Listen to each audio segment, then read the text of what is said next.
Hi, friends. It's an honor to be with you here today, and I bring with me the warm wishes of Jerry, Jake, and the rest of the global headquarters team. Now, while we haven't been able to spend time in person with you this past year, know that you're constantly in our thoughts and in our hearts. Tony, he keeps us updated on your lives, and we love to celebrate your victories, and man, have there been a lot of them this year.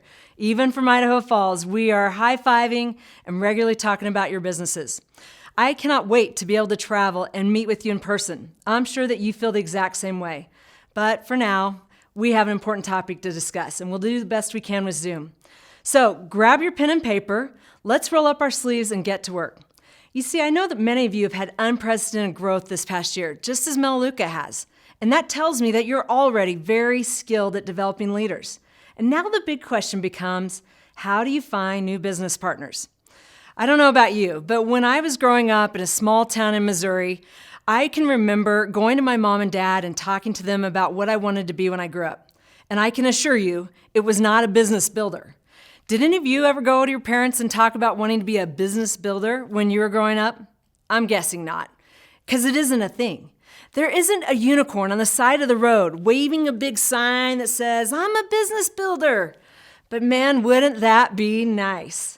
Instead, we know that a business builder is someone just like you, someone like me, who has a desire to enhance the lives of others and a willingness to work hard along the way with a belief in our exceptional products.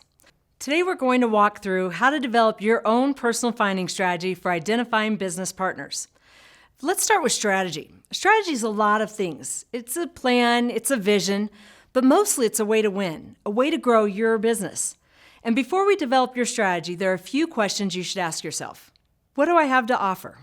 That's the first question to ask yourself. And you already know that Melaleuca has exceptional products and an awesome business opportunity. So that's not even a question. The next one would be, who should I be talking to? And we'll call that your target market.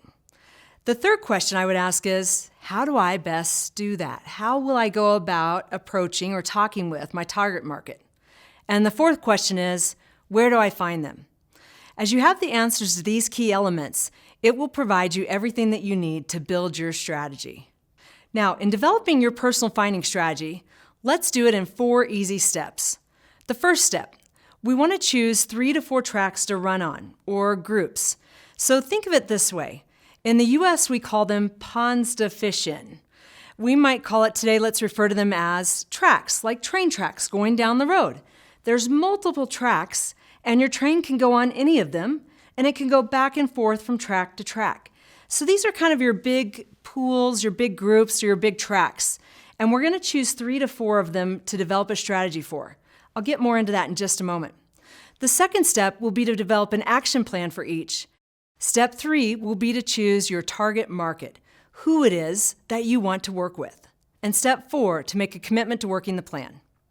Now, let's get into these tracks that we discussed earlier. There's a lot of different tracks that you can look at or pools that you can work with. Today we'll talk about just a few, but let me give you an idea what they might be. Customers, existing customers. How many of you have found a business builder from within your existing customer pool? I bet a lot of you have. Many of our most successful Melaleuca marketing executives have come exactly from the existing customer pool. The other one would be canceled customers. What about you? Have you developed a business builder from a canceled customer list? While it might not seem as obvious, I think there's probably many of you that have. Okay, here's a fun one. What about people that told you no? I'm sure that there are many of you in the room that have been told no before. Anyone? If I was there, I bet hands would be going up all over the place. You probably have 5 times as many people that have told you no as you have customers. And if you do, you're totally normal. The question will be, have you kept track of those people that have told you no? Are they on a list somewhere? Do you know when you spoke with them last and why it is that they told you no? And do you know how to reach them? If you haven't been keeping track, you're going to want to, because they're the perfect track or group in which to develop a finding strategy for. Referrals. Many marketing executives have come from referrals. In fact, the U.S. marketing executive, corporate director for Mark Atha, would tell you that of 7 of his personal executive directors, 6 have come from referrals. This is definitely a category you're going to want to consider building a strategy for. existing long-term relationships, multi-level marketing, friends and family. There's many different tracks that you can work on. So today we'll spend our time developing a strategy for one or two of these so that you have an idea how you can build your own personal strategy for the actions that you want to work on. Okay, let's build our strategy. We'll use current customers as our example for this first one. So within your current customer base, the first thing that you'll need to do is decide who you want to work with. How do you think you would go about doing that? Well, I know if it were me, I would pull up my business report and I would take a look at all of the customers. And then I would determine who it is that I want to reach out to on that list. I want to prioritize them. But you might ask, how would you go about doing that? Well, I'd first take a look at the customers and maybe their purchasing habits. Who purchases larger volumes of products? And I would look at that as an indication that they're a big fan of the Melaleuca products. They might be primed to connect with and potentially develop into a business builder. The other area that I would consider is, who do I have a personal relationship with? Who do I know that might need the Melaleuca business opportunity in their life? Who might the time be right for at this point in time? So take a look at your business report, assess it, and prioritize who it is that you would want to reach out to consider the opportunity in building a Melaleuca business. Now, the whole point in doing this is to be able to stay in touch with these customers regularly because our lives change all the time. Well, at least mine does. Maybe yours stays the same, but I have a house full of teenagers and everything changes all the time. So the customer who told you 5 years ago that they'll never want to build a Melaleuca business, who knows what's happened in their life since then? And if you don't stay in touch with them, you won't know when that time is right for them. So your strategy is around how will you stay in touch with them to know when the time is right. That would be your second point of your strategy. I would consider maybe setting a time to meet with at least one customer a week, to have tea with. And maybe you don't talk about Melaleuca, but you just learn what's happening in their world. Or what if you decided to contact 2 of your customers each week via phone? And maybe you say, I was thinking about you. How are you doing?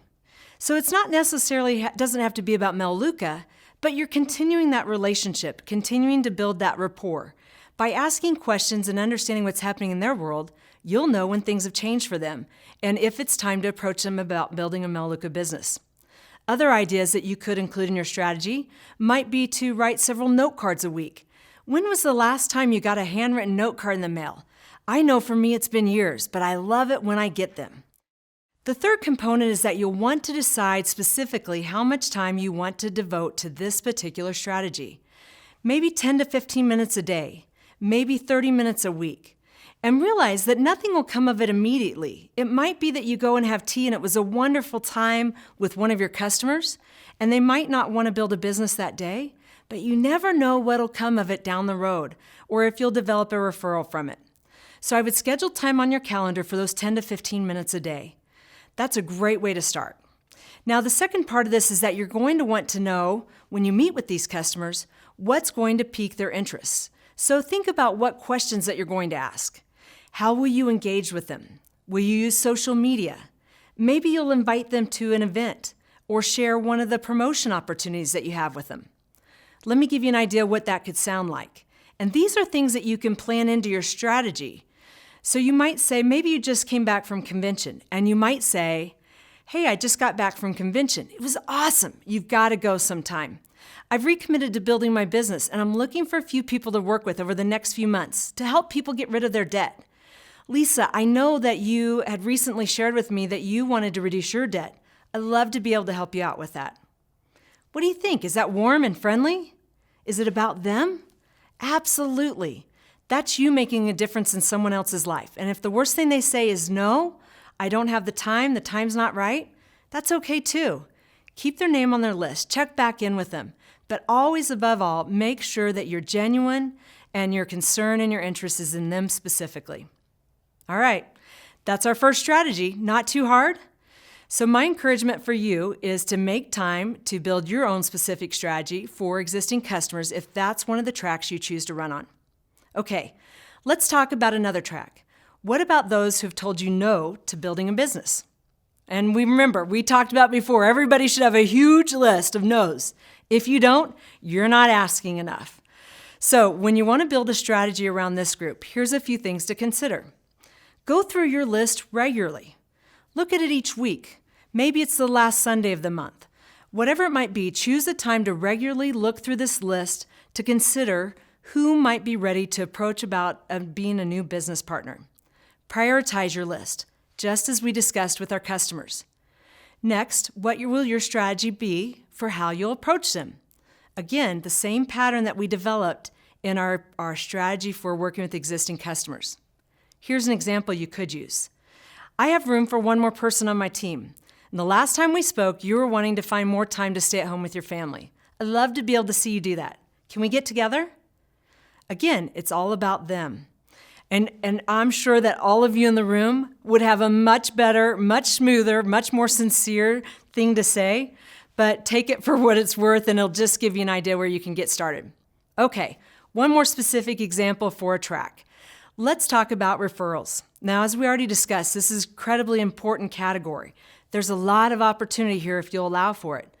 And referrals are something that you really just want to always be priming for them. And by that I mean, when you're doing an overview, say something about it so they start thinking about it, and then circle back. Let me give you an example. While you're doing your overview, you might say something like, this might not be for you, but you may see a few products that you think would really help someone you know. So let's chat about that when we're done. And then, towards the end, you might say something like, did you think of anyone who might benefit from the protein powder? Or something like that. Be as specific as you can. It will help them think about a name to associate with the product. Now, the other important part of referrals is to be organized. Many marketing executives that I've worked with in the past, while they see the value and importance in referrals, they might not have done a great job of keeping track of them. So you want to make sure that you're keeping them organized. They're in a list. You've got a name, a contact. Write down when you met with them last. Some marketing executives like to use their phone to maybe record the events of the day, and then at night they might download that or write that down onto their list. Whatever strategy works for you, that'll be the right one. The next step in developing our finding strategy is to choose your target market that you want to work with. Remember that question, who do you want to work with? This is the time for it. So we're going to want to choose 2 to 3 target markets. Let me give you an idea what that could look like. A target market is maybe a group or a category of individuals, like real estate agents, stay-at-home moms, teachers, small business owners, maybe even nurses. Executive Director 2, Tiffany Chen, she's a nurse, and her Senior Director, Kathy, she comes from the nursing field. It's a great example that she is able to work within a field that she's comfortable with. So how would you choose who that you want to work with and what areas or what target markets that you want to work with? You would want to consider an area that you know well. For instance, nursing. If you are a nurse, if you walk in that circle, then you understand their vernacular. You understand their need, where they spend time, how Melaleuca might benefit them. It becomes very easy for you to connect with other nurses. If I were to try to connect with nurses, we would all be in a whole lot of trouble because I have no idea what their needs are or exactly what their vernacular is or how Melaleuca would benefit them specifically. So think about what areas that you're comfortable in. What circles do you walk in? Maybe it's even your spouse. Perhaps your spouse is a real estate agent. And while you're not one, you understand the vernacular. You understand the need that Melaleuca can feel for them. And that can become a good area that you may choose to work within. So choose 2 to 3 areas, 2 to 3 target markets that you want to work in. Another example would be Executive Director 8, Candace Fu. She met Senior Director 3, Sharon, at church. That's a time and a place where Candace spends a lot of her energy. She understands it. She understands they share some common interests when they're there at church. And they are there together. And so that was a good opportunity for her to connect with Sharon. You get an idea here. Now, once you think about the target markets that you want to work with, you next want to think about how you would approach them or where they spend time and what areas that you might want to spend time. So for instance, if realtors generally go to real estate networking events, that might be an area for you to plan your time to go and meet with other realtors. And because you already work within that world, you walk in that circle, then you'll already know that. That's why focusing on a few target markets can make you really powerful. I'd also consider asking yourself where you found your leaders in the past. And here's another thing that might be a little bit new for all of you, but I would imagine by now you're pretty darn skilled in it. This can be done not only in person, but also virtually. The concepts and the actions are the same. I had the opportunity to meet with Stacy Bodner as well as another marketing executive in the United States. Now, one builds virtually and one builds in person. But by having them both share how they build their businesses, what we learned is that it's exactly the same process. You're still getting to know others. You're spending time where there's like interest, and you're still asking questions to learn about them and looking for opportunities where Melaleuca could benefit them. And you're developing a sincere relationship, and at the time is right, you share the Melaleuca concept and the Melaleuca products with them. It's the same whether it's in person or virtually. It might be a virtual room on Facebook or in WeChat, or it might be in person at an event. It depends on who you're working with, but know that both those opportunities are there for you. The last piece is just choosing what you'll say. When you know the individual you want to connect with, you know what their need is, it will become easy for you to know how you want to approach them. The final step of building our strategy is commitment. You've got a finding strategy. We've got a good start on it today. I'd encourage you to take your pen and your paper, schedule some time with yourself to go through and choose a few tracks that you want to focus on. Choose those tracks, walk through and develop a plan, a strategy plan for yourself, and then decide how often that you want to work that. Maybe it's 5 to 6 hours a week. Will it be early in the morning or later in the day? Or one day or a little bit each? That's up to you, and it's very personal. But I'd encourage you to make a commitment. Schedule that time on your calendar. I know for me, if it's not on my calendar, it's not happening. Now, once you've got your finding strategy, you've got to commit to working it consistently and just get to work. And then, as a support team, realize that your business, one of the best things that you can do is help the leaders on your team develop and commit to their own personal finding strategy. Remember, there are countless families that are waiting for you to share what you know, and you are needed now more than ever. So choose to believe in Melaleuca. Believe in your business partners. And please, if you only hear one thing today, choose to believe in yourself and have the courage to continue to walk forward each day, knowing that you're valued and you're needed. Believe in yourself and know that I believe in you too. I'll see you soon.